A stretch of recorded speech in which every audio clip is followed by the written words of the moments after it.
Some combine superstars. How high could they go in the NFL draft? And are they fits for the San Francisco 49ers? Talking Nick Emmanwori, Gray Zabel, and Donovan Ezeiruaku, the edge rusher, on today's Locked On 49ers.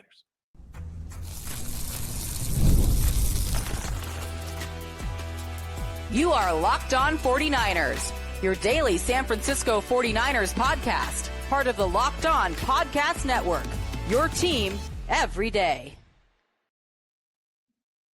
Welcome to Locked On 49ers. Brian Peacock and Eric Crocker at BD Peacock at Crocky209. Thanks, everybody, for making this your first listen on the Locked On Podcast Network, your team every day. Love and appreciate all of our everydayers out there. Let us know you stopped by. We know you're subscribed, so hit the thumbs up. And, of course, if you're new to the program, welcome. We love you. We appreciate you. And subscribe on YouTube and everywhere you get your podcasts so you can hang out with us as we break down the NFL draft, the trades, tons of rumors. Seeing stuff about Brandon Ayuk today. Not seeing reliable sources on that, but we know he's available. So a lot to get to this offseason. Today, we're talking prospects and some big-time athletes for the San Francisco 49ers. And this episode is brought to you by FanDuel. Right now, new FanDuel customers can get $150 in bonus bets if your first $5 bet wins. Just go to FanDuel.com to get started. None more impressive at the 2025 NFL Scouting Combine, Croc, than South Carolina safety Nick Emmanwori. The man is large. The man is fast.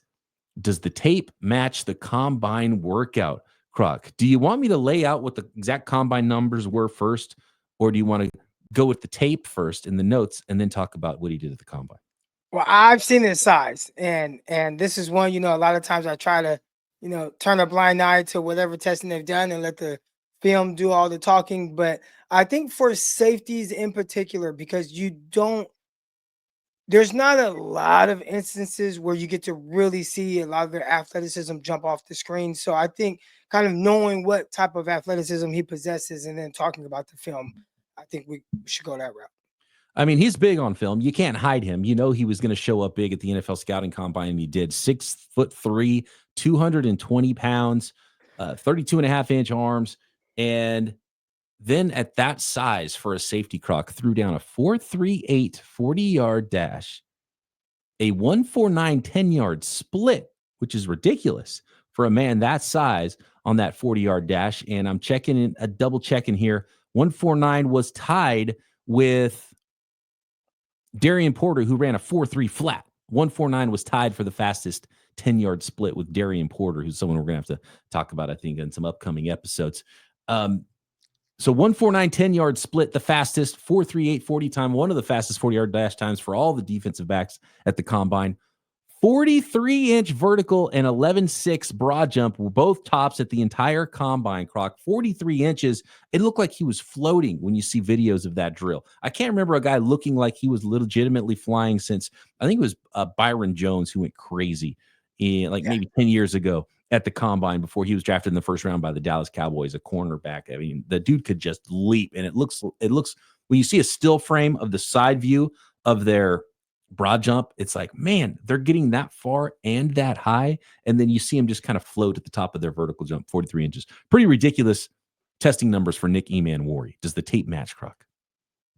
Like I started off saying, it's hard to know exactly if the tape matches, right? I remember when the 49ers when they drafted Brown out of Penn State, right? That's Brown. Yeah, I'm having that. Remember when at some point in the draft season, like there's so many names that go through your head, you have to remove the previous group and then add new guys in there. All right, that's kind of where I'm at now. But Jair Brown, there we go, out of Penn State. I know his stats, like 10 interceptions in 2 years, came out of junior college, but the name, I don't know. Anyways, there were some plays on film where we were like, I see the lack of speed there. Like right there. There was an opportunity. He had an angle on the guy. The guy outran the angle. Now, come to find out, the guy is just a Blazer 4.43 running back out of Ohio State. But you see where the lack of speed is. That did not jump out to me while watching Nick Emmanwori's film. So that's a good thing where you don't see like the lack of speed. Hold on, Croc. I didn't realize that. Was that like Travion Henderson that we were seeing run by Jair Brown on the Jair Brown tape? I did not put that together until I just said it just now, but it was number 32. The 32. Is that Judkins? Or is that Trayvon Henderson? That's Henderson, right? Henderson. Yeah. Okay. Yeah, he's legit fast. Fast. Yeah. He So makes a lot of guys might look, but yeah, okay. Interesting. But as a safety, still, guy has an angle. You want to see him be able to at least make him cut back or something. He just completely got outran, which shows like, oh, there's a lack of speed there. Didn't see that on film with Nick. I thought there was an opportunity to show some of his explosiveness. All right. We're getting to kind of dive into a little nerdy stuff here with some of the coverages. Depending on how a team, I don't want to give too much away because I don't know if there's some guys that are listening who I may potentially coach against. All right. But okay.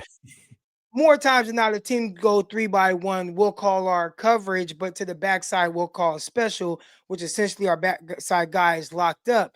We're going to roll our safety over, and the far side safety is going to be responsible for the vertical of 3 pushing up. And there was an opportunity in this situation where he clearly had the responsibility of 3 pushing up, kind of the middle of the field. The backside corner had that locked up. He kind of even turned his body to wall off to be able to get to 3 running vertical. And the quarterback put it in a spot to where he couldn't get to it. Now, again, terrific throw by the quarterback, and that was LSU. Will Campbell. Versus South Carolina, not the best version of Will Campbell I've seen, and I wasn't paying a lot of attention to him. Watching Nick, but just got one throw it out there. Clean prospect, but it got his butt kicked a little bit at times. But he didn't get to the vertical of 3 coming over. And I wanted to see him be able to kind of really just explode to the ball, maybe pick it off or knock the ball away. And instead, the catch was made. He made a tackle. Maybe we say terrific throw from LSU quarterback. But I want to see you use that freak athleticism to get to that ball. Because when you think of the guys that are being drafted highly at the safety position, it's not just, having these terrific athletic traits, having instincts as well. And the guys that are very instinctual, they just pick that ball off. And you think about, why'd the quarterback even throw it there, right? Like that's what you're thinking, but really is an instinctual play by the safety. He had an opportunity to be a little more instinctual, didn't see it there. And quite frankly, I didn't see the like legit instinct to be able to magnify the athletic skills much on the film. Now he did good things, I think, from a technical standpoint, watching him be able to kind of match the vertical of 2 or 3 pushing vertical or having to run corner routes and him being in position to be able to carry that and play coverage and space. I thought he did that very well. Clearly not afraid to tackle, get him out in space, having to make tackles. I thought that was something that, not saying like it was a super strength of his, but when he did have to do it, he wasn't afraid and looked comfortable out there. I would have liked to see him be used a little bit more around the box, like that kind of size, that type of athleticism is going to come down. I saw the other safety who looks a lot like him. Number 1, I thought he got a lot more involved in some of the run game stuff, playing a little bit more around the box. But overall, I saw a safety that I was very intrigued with. I think he has a lot of upside, a lot of ability. Can you add the mental aspect to his game a little bit more?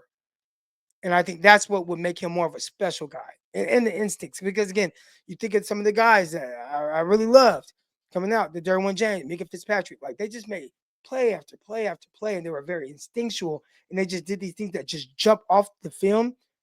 Nick didn't have a lot of stuff that jumped off the film. It just seemed like a guy that a lot of times kind of just did his job.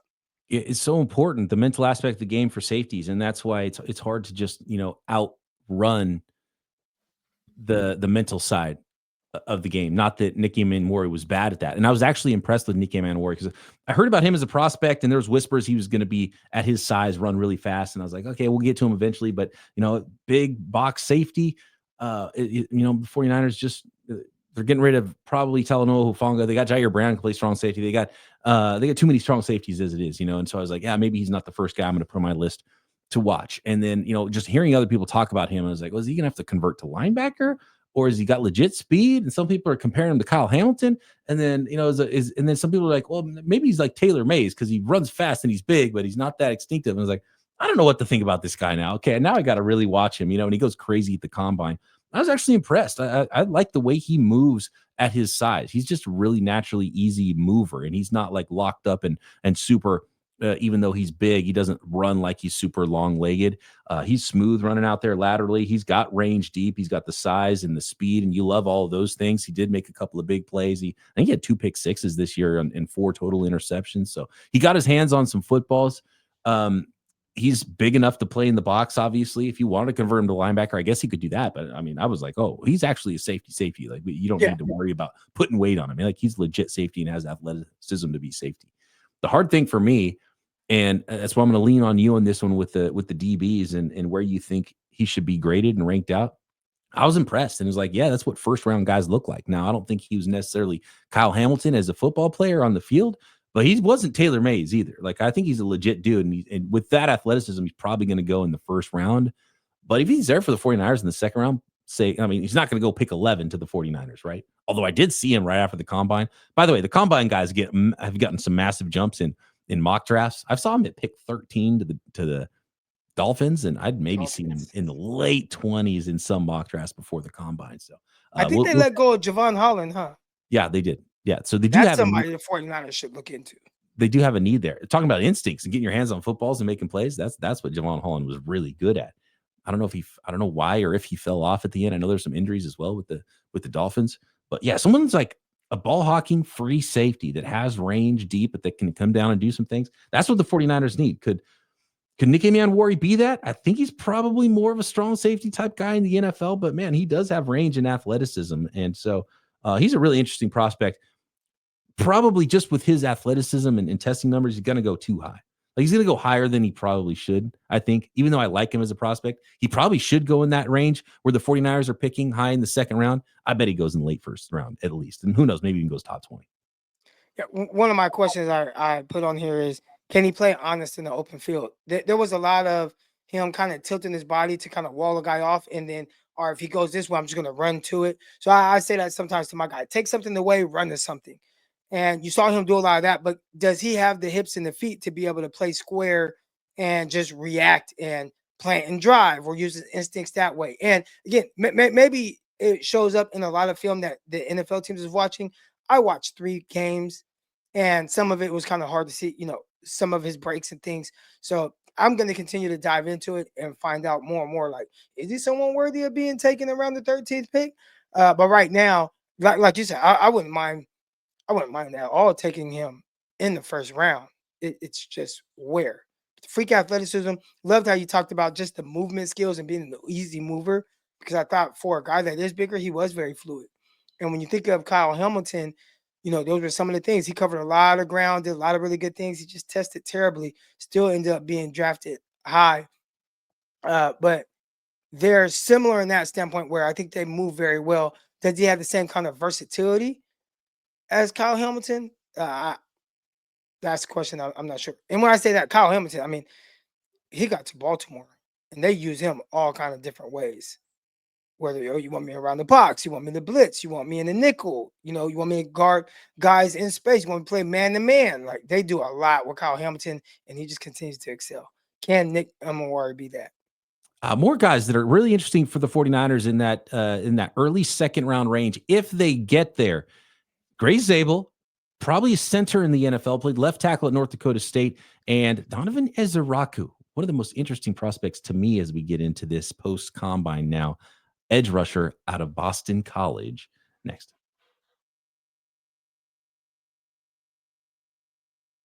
Today's episode of Locked On 49ers brought to you by FanDuel. When the game tips off, the NBA action is just getting started, and there's no better place to get in on it than FanDuel, America's #1 sports book. With FanDuel, you can place live bets throughout the game, so even if you miss the opening tip-off, you can bet on a fourth quarter comeback. And if you're looking for a bigger payout, you can even combine your live bets into a same-game parlay. And you never feel like you missed a chance because you can bet on live games even after they started. You can bet on NFL futures. You can bet on the NFL draft props as well. Got college tournament coming up here now that we're in March, and Major League Baseball getting going as well. Plus, the app is super easy to use. And when you win, you get paid instantly. And right now, new FanDuel customers get $150 in bonus bets if your first $5 bet wins. Just visit FanDuel.com to join today. That's FanDuel.com for your shot at $150 in bonus bets. Make every moment more with FanDuel, the official sports betting partner of the NBA.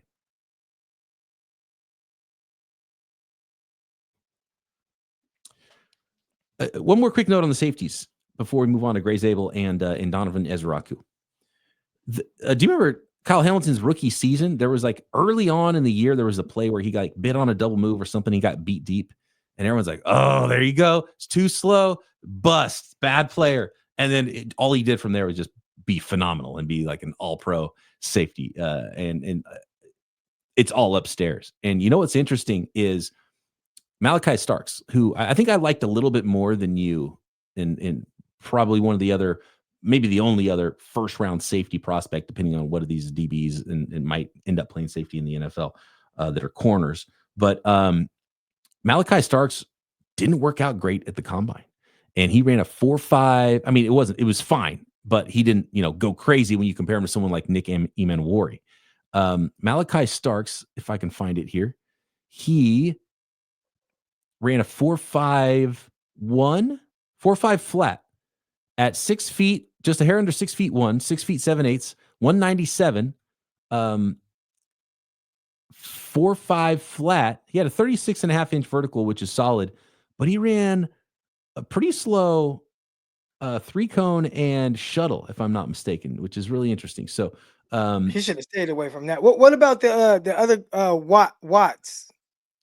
Xavier Watts did not run, but he weighed in 5'11 3/4, 204. So what the heck was Masha talking about him being tiny? He's 6 foot 204. Yeah. He's just a hair under 6 foot 204. So he's fine size-wise. An inch shorter than Malachi Starks is and a little heavier. But here's the thing. Malachi Starks apparently was like blew away people in the interviews. Crazy smart and teams really love him. So that'll be fascinating to see Emmanwori versus Starks and a more finished product. It's played a lot of safety, can play at a high level, is fine athletically, but you have the freak guy that's maybe not quite as instinctive in Emmanwori, but a ridiculous athlete. Which one of those guys goes first? And I am going to be interested in that Notre Dame Pro Day to see how Watts runs because I've liked his film as well. And Ball Hawk in his own right.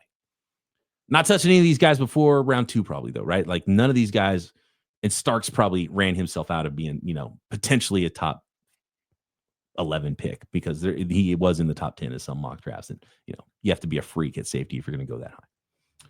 Gray Zabel, did he work his way out this offseason?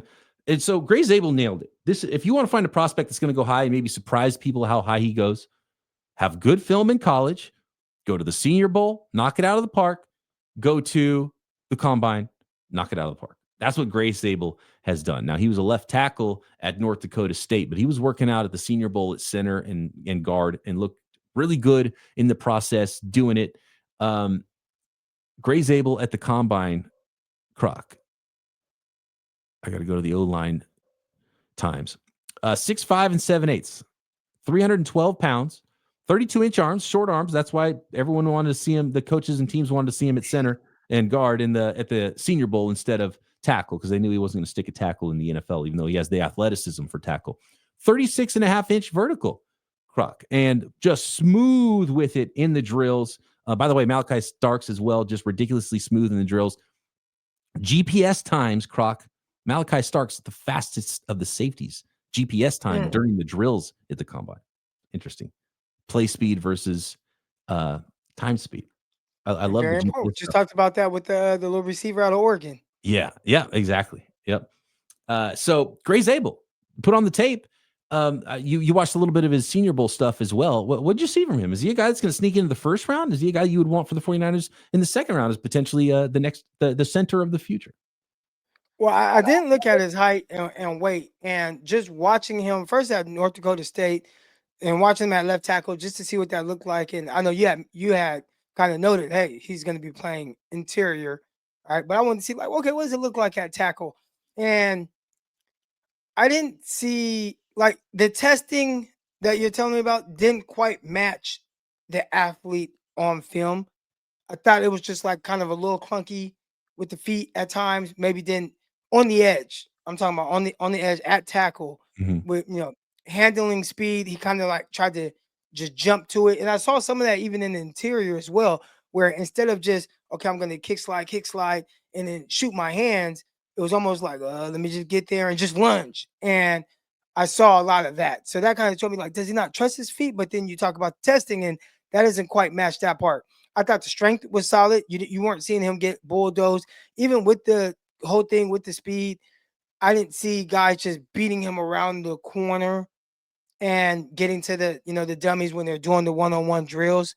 Uh, does he have a strong enough anchor? And this is a tall guy. You're saying 6'5" and this and that, but essentially he's 6'6", but he's not the heaviest of guys. It's 315 pounds.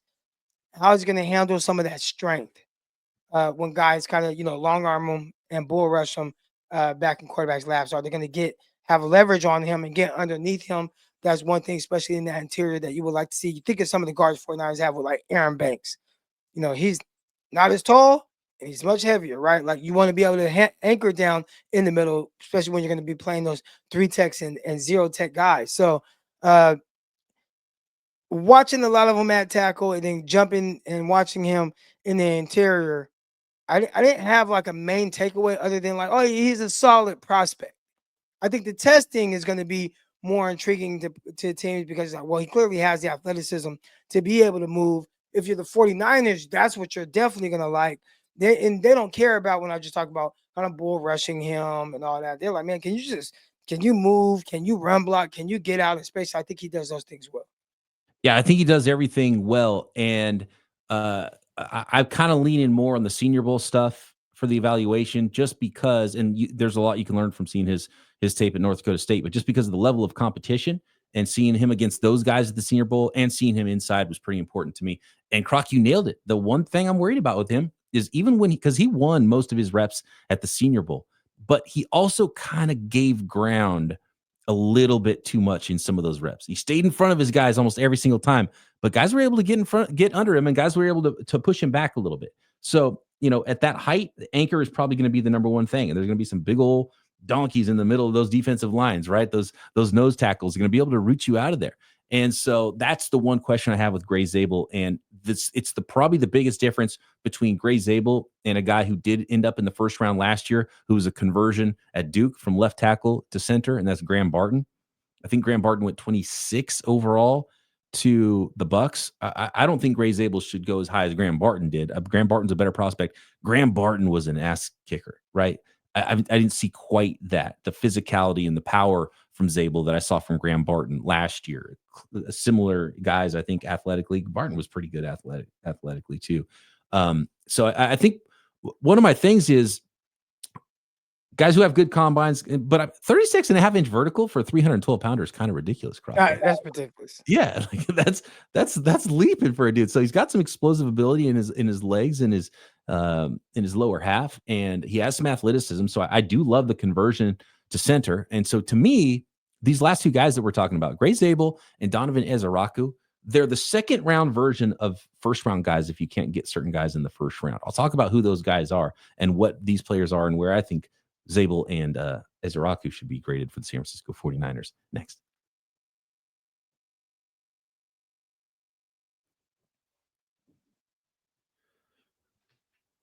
So to me, what Gray Zabel is, Croc, is the second round version of Will Campbell, right? Tall, athletic, tackle in the NFL, interior player, or tackle in college, interior player in the NFL. Can't get Will Campbell in the first round. How about Gray Zabel in the second round? Will he get to the 49ers at pick 43? I'm not sure, but Jackson Powers Johnson got to that range last year. I don't think he's as good of a prospect as, a lot of people are huge fans of Gray Zabel, so maybe he does go that high, and I've seen him really high in some mock drafts post-combine. But I think that stock, especially because he's an interior-only guy, might settle down a little bit into sort of a high second-round grade. So I'd be fine with him in the second round of the San Francisco 49ers, probably not trading up. There's a lot to like, but just solid, not spectacular for Gray Zabel. Donovan Ezeiruaku, on the other hand, is the second round version of Abdul Carter. I love this dude, Croc. I was blown away, and I was kind of mad people didn't talk more about Donovan Ezeiruaku. And the thing I love about what he did at the combine is he showed up with 34-inch arms. Unlike a lot of these other pass rushers at the combine, these tweener stand-up rushers. Now, he might have to be a designated pass rusher early in his career, especially for a team like the 49ers, just because of his size, because he's not the biggest guy. But I love that he has long arms, and I love that he knows how to use his arm length. And I love that despite his size, he brings some fight to the edge as an edge setter against the run.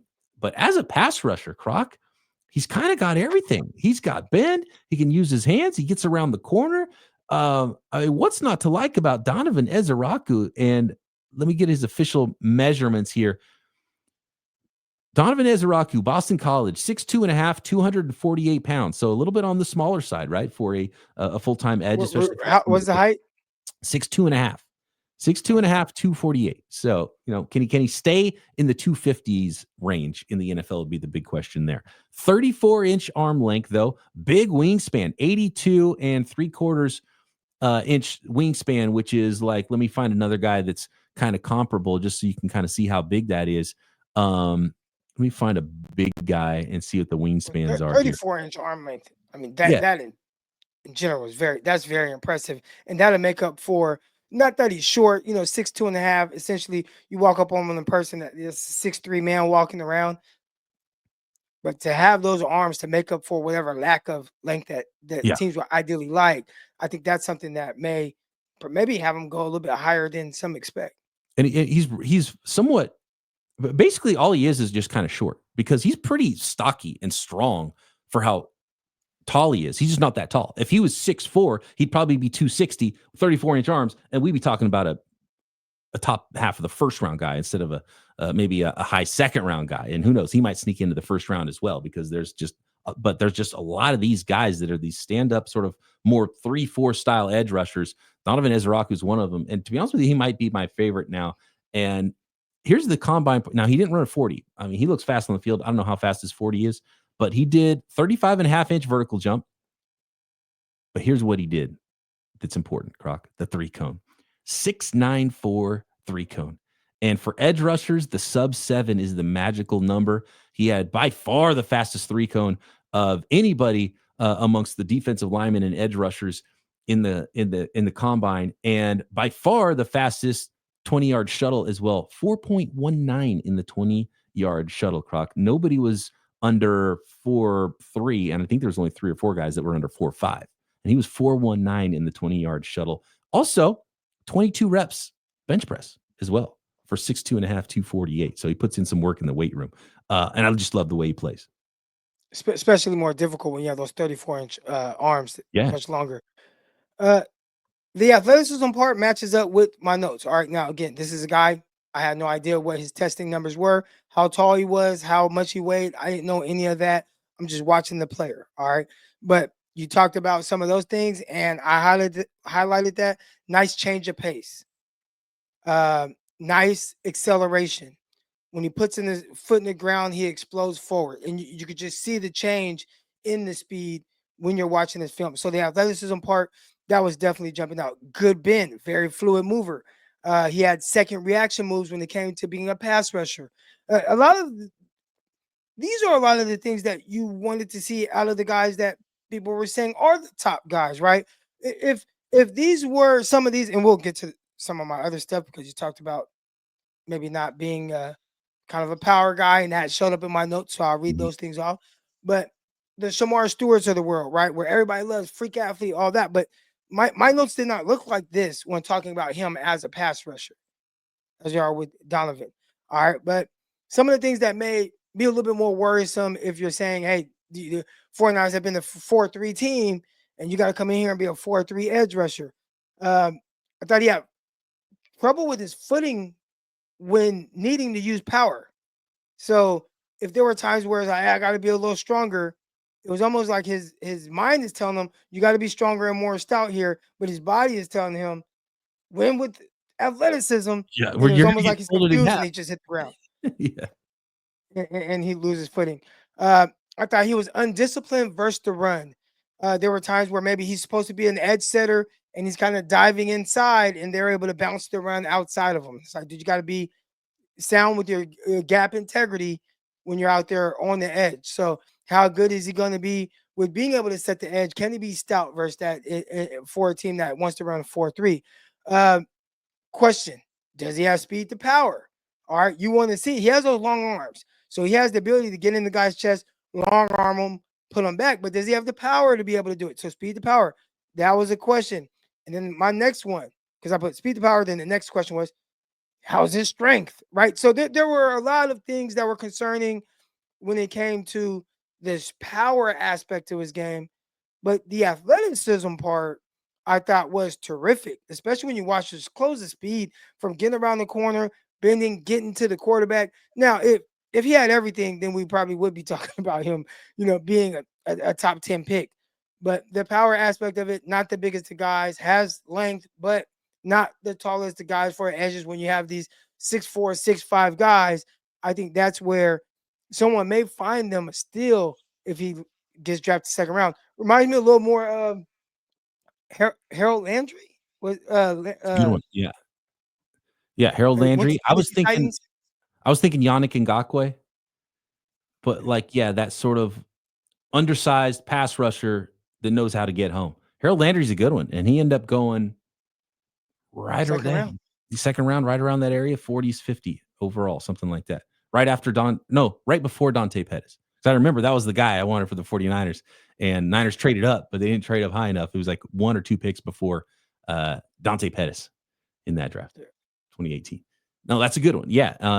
And so probably a better fit for those teams that run more of an odd front, but I don't know. I like them. I like all 3 of these guys in the second round. Do I like them higher than that? I'm probably not trading up for any of these guys. Would be happy with any of them at pick 43, though. Yeah. I do like him. I do like him. And the safety is someone I wouldn't mind trading up for, because when you just have that kind of freakish athleticism profile and it's like, hey, we get you in the system and start getting that mind working a little bit more. And it's not like I didn't make plays, like you said, 4 interceptions, 2 pick sixes. Like there's ability there. There's athleticism there. In the field, you can't win off of just being an athlete, because everybody's an athlete at that level. But to have that type of ability, if you can get it to where now you're playing fast on film because you're a step ahead mentally, that's somebody I would trade up for. If I feel like, if I get him in the meeting room and, you get him on the board and you're asking him certain things and those things start checking out, like that's the kind of guy I would like to get. Ideally, what would happen is, some of these combine freaks go up and push someone like Malachi Starks back to the 49ers in the second round. Like if Brian Branch can be there at pick 43 in the second round, maybe Malachi Starks falls into the second round as well, because he's a safety. He would be the perfect fit. A smart, heady, athletic guy that can cover man-to-man, come drop down into the slot, guy that has range to cover over the top. Free safety for the 49ers. That'd be an ideal pick too. So I still like Starks better than Emmanwori, but man, Emmanwori's a freaky specimen, a really interesting prospect. Ezeiruaku, by the way, 16.5 sacks last year. I think it was second to only Mike Green in college football. Yeah, I didn't know that, but you can see it on film. Yeah. So, or you can see that kind of ability just as a pure pass rusher. All my questions with him was about power and strength. None of it was about him as a pass rusher or having the ability to be a pass rusher at the NFL level. Absolutely. It's just at his size, it's just a little bit more difficult to, to have a lot of power. There were times when it looked like he could convert speed to power a little bit and utilize those arms and get his hands into guys. But, it's just kind of a little harder to hold your ground when you're undersized like that, which is why, he might fall to the second round and he might be somebody who starts out as just a situational pass rusher to start his career, especially for a team like the 49ers. He probably ends up, though, with a team that runs a 4-3 and might sneak in at the end of the first round. We'll see. Good prospects, though. I like all 3 of the guys we watched today. A team that runs a 3-4. A 3-4, yeah. Thanks, everybody, for making us your first listen here on the Locked On Podcast Network, your team every day. Appreciate the everydayers out there. New listeners, we love you, too. Subscribe on YouTube and everywhere you get your podcasts. Croc and I back Monday. Free agency tampering starts Monday, Croc. We're going to have some new faces and new places in the NFL. Got to cover for you every day right here. Locked On 49ers.